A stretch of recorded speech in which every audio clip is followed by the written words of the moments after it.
കർത്താവാകുന്ന നിത്യസത്യവചനത്തിനായി ഞങ്ങൾ അങ്ങയെ സ്തുതിക്കുന്നു. യേശുവേ, അങ്ങയുടെ പരിശുദ്ധാത്മാവിനെ നൽകി അങ്ങയുടെ മാഹാത്മ്യം കാണുവാൻ ഞങ്ങളുടെ ഉൾക്കണ്ണുകളെ തുറക്കണമേ. വചനമനുസരിച്ച് അങ്ങയുടെ സാക്ഷിയായി ജീവിച്ച് നിത്യജീവിതത്തിന് ഞങ്ങളെ അർഹരാക്കണമേ. ആമേൻ. യോഹന്നാന് ലഭിച്ച വെളിപാട് 3-ാം അധ്യായം 1 മുതലുള്ള തിരുവചനങ്ങൾ. സാർദീസിലെ സഭയ്ക്ക്. സാർദീസിലെ സഭയുടെ ദൂതൻ എഴുതുക: ദൈവത്തിന്റെ സപ്താത്മാക്കളും സപ്തതാരങ്ങളുമുള്ളവൻ പറയുന്നു, നിന്റെ ചെയ്തികൾ ഞാൻ അറിയുന്നു. ജീവിച്ചിരിക്കുന്നവൻ എന്നാണ് നിന്നെക്കുറിച്ച് പറയുന്നത്, പക്ഷേ നീ മൃതനാണ്. ഉണരുക, നിന്നിൽ ആസന്ന മരണനായി വിശേഷിക്കുന്നതിനെ ഉത്തേജിപ്പിക്കുക. എന്തെന്നാൽ എൻ്റെ ദൈവത്തിൻ്റെ മുമ്പിൽ നിന്റെ പ്രവൃത്തികൾ പൂർണ്ണമായി നിർവഹിക്കപ്പെട്ടതായി ഞാൻ കാണുന്നില്ല. അതുകൊണ്ട് നീ സ്വീകരിച്ചതും കേട്ടതും എന്തെന്ന് അനുസ്മരിച്ച് അത് കാത്തു സൂക്ഷിക്കുകയും അനുതപിക്കുകയും ചെയ്യുക. നീ ഉണരുന്നില്ലെങ്കിൽ ഞാൻ കള്ളനെ പോലെ വരും. ഏത് സമയത്താണ് ഞാൻ നിന്നെ പിടികൂടുകയെന്ന് നീ അറിയുകയില്ല. എന്നാൽ വസ്ത്രങ്ങൾ മലിനമാക്കിയിട്ടില്ലാത്തവരായി കുറെ പേർ സാർദീസിൽ നിലകൊണ്ട്. അവർ ധവള വസ്ത്രധാരികളായി എൻ്റെ കൂടെ നടക്കും. അവർ അതിന് യോഗ്യരാണ്. വിജയം വരിക്കുന്നവനെ വെള്ള വസ്ത്രം ധരിപ്പിക്കും. ജീവന്റെ പുസ്തകത്തിൽ നിന്ന് അവന്റെ നാമം ഞാൻ ഒരിക്കലും മായ്ച്ചു കളയുകയില്ല. എൻ്റെ പിതാവിൻ്റെയും അവിടുത്തെ ദൂതന്മാരുടെ സന്നിധിയിൽ അവന്റെ നാമം ഞാൻ ഏറ്റുപറയും. ആത്മാവ് സഭകളോട് പറയുന്നതെന്തെന്ന് ചെവിയുള്ളവൻ കേൾക്കട്ടെ. ഫിലാദൽഫിയയിലെ സഭയ്ക്ക്. ഫിലാദൽഫിയയിലെ സഭയുടെ ദൂതൻ എഴുതുക: പരിശുദ്ധനും സത്യവാനും ദാവീദിന് താക്കോൽ കൈവശമുള്ളവനും മറ്റാർക്കും അടയ്ക്കാൻ കഴിയാത്തവണ്ണം തുറക്കുന്നവനും മറ്റാർക്കും തുറക്കാൻ കഴിയാത്ത വിധം അടയ്ക്കുന്നവനുമായവൻ പറയുന്നു, നിന്റെ പ്രവൃത്തികൾ ഞാൻ അറിയുന്നു.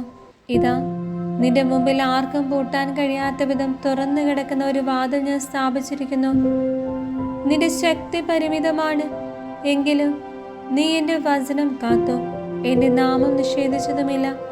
ഇതാ, യഹൂദരാണെന്ന് പറയുകയും എന്നാൽ അങ്ങനെയല്ലാതെ നുണയന്മാരായി നടക്കുകയും ചെയ്യുന്ന സാത്താന്റെ സിനഗോഗിൽ നിന്നുള്ള ചിലർ, അവരെ ഞാൻ നിന്റെ കാൽക്കൽ വരുത്തി കുമ്പിടുവയ്ക്കും. അങ്ങനെ ഞാൻ നിന്നെ സ്നേഹിച്ചുവെന്നവർ ഗ്രഹിക്കും. സകല ഭൂവാസികളെയും പരിശോധിക്കാനായി ലോകത്തിലുണ്ടാകാനിരിക്കുന്ന പരീക്ഷണങ്ങളുടെ സമയത്ത് ഞാൻ നിന്നെ സംരക്ഷിക്കുകയും ചെയ്യും. എന്തെന്നാൽ പരീക്ഷകളിൽ ഉറച്ചു നിൽക്കണമെന്നുള്ള എൻ്റെ വചനം നീ കാത്തു. ഞാൻ വേഗം വരുന്നു. നിന്റെ കിരീടം ആരും കവർന്നെടുക്കാതിരിക്കാൻ നിനക്കുള്ളത് കാത്തു സൂക്ഷിക്കുക. വിജയം വരിക്കുന്നവനെ ഞാൻ എൻ്റെ ദൈവത്തിൻ്റെ ആലയത്തിലെ ഒരു സ്തംഭമാക്കും. അവൻ പിന്നെ ഒരിക്കലും പുറത്തു പോവുകയില്ല. അവൻ്റെ മേൽ എൻ്റെ ദൈവത്തിൻ്റെ നാമവും ദൈവസന്നിധിയിൽ നിന്ന് സ്വർഗം വിട്ടിറങ്ങി വരുന്ന പുതിയ ജെറുസലേമാകുന്ന ദൈവനഗരത്തിൻ്റെ നാമവും എൻ്റെ പുതിയ നാമവും ഞാൻ എഴുതാം. ആത്മാവ് സഭകളോട് അരുളി ചെയ്യുന്നത് ചെവിയുള്ളവൻ കേൾക്കട്ടെ. ലവോദിക്കയിലെ സഭയ്ക്ക്. ലവോദിക്കയിലെ സഭയുടെ ദൂതൻ എഴുതുക: വിശ്വസ്തനും സത്യവാനുമായ സാക്ഷിയും ദൈവത്തിൻ്റെ സൃഷ്ടികർമ്മത്തിൻ്റെ ആരംഭവുമായിരിക്കുന്ന ആമേൻ അരുളി ചെയ്യുന്നു, നിന്റെ പ്രവൃത്തികൾ ഞാൻ അറിയുന്നു. നീ തണുപ്പോ ചൂടോ ഉള്ളവനല്ല. തണുപ്പോ ചൂടോ ഉള്ളവനായിരുന്നെങ്കിൽ എന്ന് ഞാൻ ആഗ്രഹിക്കുന്നു. ചൂടോ തണുപ്പോ ഇല്ലാതെ മൺദോഷനാകയാൽ നിന്നെ ഞാൻ എൻ്റെ വായിൽ നിന്ന് തുപ്പിക്കളയാം. എന്തെന്നാൽ ഞാൻ ധനവാനാണ്, എനിക്ക് സമ്പത്തുണ്ട്, ഒന്നിലും കുറവില്ല എന്ന് നീ പറയുന്നു. എന്നാൽ നീ നികൃഷ്ടനും ദയനീയനും ദരിദ്രനും അന്ധനും നഗ്നനുമാണെന്ന് നീ അറിയുന്നില്ല. ഞാൻ നിന്നെ ഉപദേശിക്കുന്നു, നീ ധനികനാകാൻ അഗ്നിശുദ്ധി വരുത്തിയ സ്വർണം എന്നോട് വാങ്ങുക. നിന്റെ നഗ്നത മറ്റുള്ളവർക്ക് കണ്ട് നീ ലജ്ജിതനാകാതിരിക്കുവാൻ ശുഭവസ്ത്രങ്ങൾ എന്നോട് വാങ്ങുക.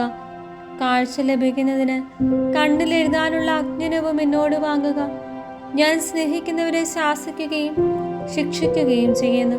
അതുകൊണ്ട് തീക്ഷ്ണതയുള്ളവനാവുക, അനുതപിക്കുക. ഇതാ, ഞാൻ വാതിലിൽ മുട്ടുന്നു. ആരെങ്കിലും എൻ്റെ സ്വരം കേട്ട വാതിൽ തുറന്നു തന്നാൽ ഞാൻ അവൻ്റെ അടുത്തേക്ക് വരാം. ഞങ്ങൾ ഒരുമിച്ച് ഭക്ഷിക്കുകയും ചെയ്യും. ഞാൻ വിജയം വരിച്ച് എൻ്റെ പിതാവിനോടൊത്ത് അവിടുത്തെ സിംഹാസനത്തിൽ ഇരിക്കുന്നത് പോലെ വിജയം വരിക്കുന്നവനെ എന്നോടൊത്ത് എൻ്റെ സിംഹാസനത്തിൽ ഞാൻ ഇരുത്തും. ആത്മാവ് സഭകളോട് അരുളി ചെയ്യുന്നത് എന്തെന്ന് ചെവിയുള്ളവൻ കേൾക്കട്ടെ.